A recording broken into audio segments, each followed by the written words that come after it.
अस्सलामु अलैकुम। की हाल है? तकड़े हो?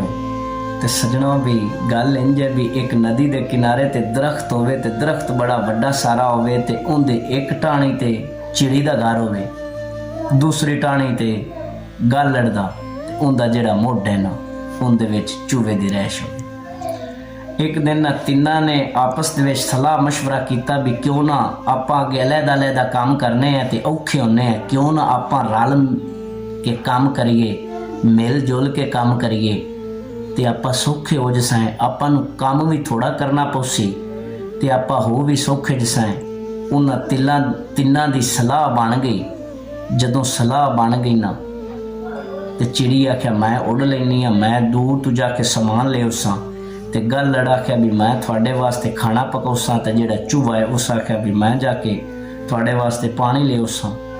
उन्हां दे अज दिन होर कल दिन होर वो मेहनत करते रहे। उन्हां दे दिन चंगे आ गए ते जदों दिन चंगे आ जावे ना उदों लोग भी हसद करना शुरू कर दिते ने।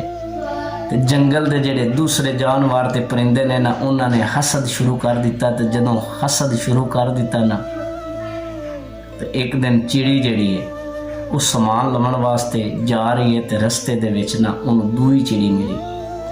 उस आख्या किधे जा रही? उस आख्या मैं समान लवन जावां, असीं तीन रल के रहने हैं ते समान लवन जांदी पई है। उस आख्या तू सारा काम करनी है ते वो तो काम को नहीं करते, वेले बैठे रहंदे ने ते तू सारा दिन जलील होनी, इन्नी दूर जाके समान ले आउनी। जदों इतनी गल कीती ना ते चिड़ी दा ज़हन खराब हो गया।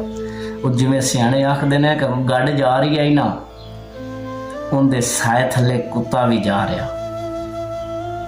ते कुत्ते दे ज़हन विच ये सवाल आ भी जिहड़ी है गड्ड जा रही है ना, यह जिहड़ा रेड़ा जा रहा है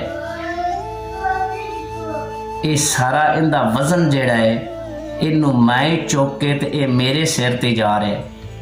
लेकिन वो इस तरह होया ना ते वो जदों चिड़ी ने दूसरी चिड़ी नूं गल कीती ना भी सारा काम तो करनी है, वो समान लेके वापस आ गई। अगले दिन दूसरे काम ते जावन लगे ते चिड़ी हुण अपने घर दे विच बैठी। उन्हें पूछा भी तू क्यों नहीं जाती पई?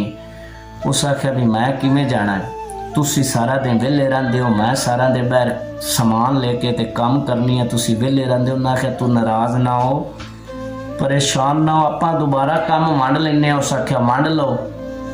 हुण चिड़ी आख्या कि मैं सिर्फ पानी लवन जाना है।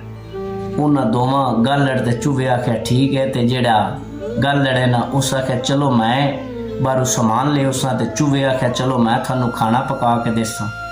हुण जेड़ा गालड़ है ना उस समान लवन वास्ते गया ते रस्ते दे विच कुत्ते वेख लिया। ते जद कुत्ते वेख्या ना ते कुत्ते ने उस गालड़ नू पकड़ के खा लिया। गालड़ दा किस्सा खत्म हो गया। हुण वारी आ गई चिड़ी दी। चिड़ी नदी तो पानी भरन गई, बाल्टी उनके मूँह दे विच जदों उन्हें पानी दे विच बाल्टी पाई ना ते बाल्टी भरी गई ते वजन ज़्यादा ते चिड़ी बाल्टी समेत नदी दे विच। चिड़ी भी नदी दे विच डुब के मर गई, चिड़ी भी खत्म हो गई। हुण जिहड़ा बकाया चूहा बचिया उन्हें की काम किया, उन्हें अपना हांडी जिहड़ी कढ़ाई है उन्होंने अग ते रखिया है ते सब्जी विच पाई है ते उछल के ना वेख्या ना मैं वेखा तो सही। तो जदों चूहा उछलिया ना तो वह उस कढ़ाई दे विच लगा गया ते उत्थे वो भी सड़ के मर गया।